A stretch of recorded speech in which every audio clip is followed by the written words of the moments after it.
சுயம்புவாக இறைவன் எழுந்தருளும் தலங்கள் அனைத்தும் கூடுதல் மகிமை நிறைந்தவை. அவற்றில் விநாயகர் சுயம்புவாய் எழுந்தருளிய தலங்கள் விசேஷமானவை. தமிழகத்தில் 108 தலங்களில் விநாயகர் சுயம்புவாய் எழுந்தருளியிருப்பதாய் சொல்கிறார்கள்.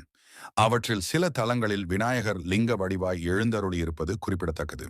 அப்படி விநாயக பெருமான் பொய்யாமொழி விநாயகர் என்ற திருநாமத்தோடு எழுந்தருளி அருள் பாலிக்கும் தலம் தீவனூர். இந்த தலத்தின் மற்றுமொரு சிறப்பு கோயிலில் இருக்கும் விழுதில்லா ஆலமரம். திண்டிவனத்திலிருந்து செஞ்சு செல்லும் வழியில் சுமார் 10 கிலோமீட்டர் தொலைவில் உள்ளது தீவனூர். அங்குதான் பொய்யாமொழி விநாயகர் ஆலயம் உள்ளது. இங்கு விநாயகர் லிங்க ரூபத்தில் எழுந்தருளி இருக்கிறார். கற்பூர ஆரத்தி காட்டும் போது லிங்கத்தில் விநாயகரின் திருமுகத்தை நன்கு தரிசனம் செய்ய முடியும்.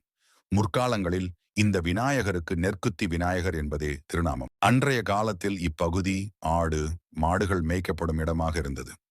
ஆடு மேய்க்கும் சிறுவர்கள் பக்கத்தில் உள்ள நெல் வயல்களில் நெற்கதிர்களை திருடி அரிசியாக்கி விளையாட்டாக செய்து வந்தனர்.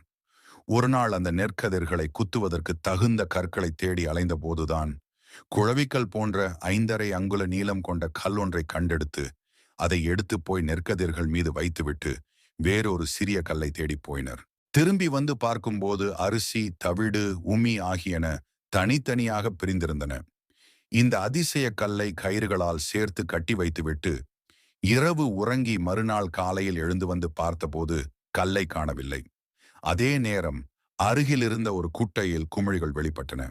சிறுவர்கள் நீருக்குள் மூழ்கி பார்க்க அந்த கல் தண்ணீரின் ஆழத்தில் கிடந்தது.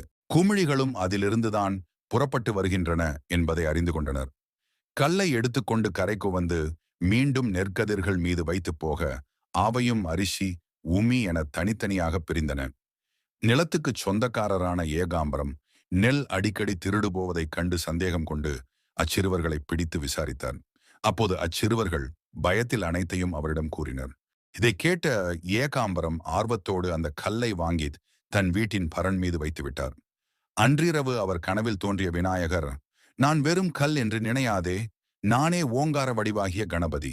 என்னை நீ ருத்ராட்சதாரியாய் வழிபட்டு வர உன் வழித்தோன்றல்களுக்கு துணை நின்று அருள் பாலிப்பேன் என கூறி மறைந்தார். வைணவரான ஏகாம்பரம் விநாயகரின் மீது நம்பிக்கை வைத்து அந்த கல்லை ஒரு குடிசையில் வைத்து வழிபடத் தொடங்கினார். பின்பு அதுவே ஆலயமாகி அனைவரும் வந்து வழிபடும் இடமானது. இந்த ஆலயத்தில் 3 விழுதில்லாத ஆலமரங்கள் உள்ளன. இவை மும்மூர்த்திகளாக பக்தர்களால் கருதப்படுகிறது. மேலும் இங்குள்ள நவகிரகங்கள் அனைத்தும் ஒரே கல்லால் ஆனவை. நம் மனதில் வேண்டுதல் ஒன்றை நினைத்து கொண்டு நவகிரகங்களில் ஏதேனும் ஒன்றின் மீது 2 கைகளின் ஆள்காட்டி விரல்களை தனித்தனியே வைத்து வேண்டிக் கொள்ள அவை நிறைவேறும் என்கின்றனர்.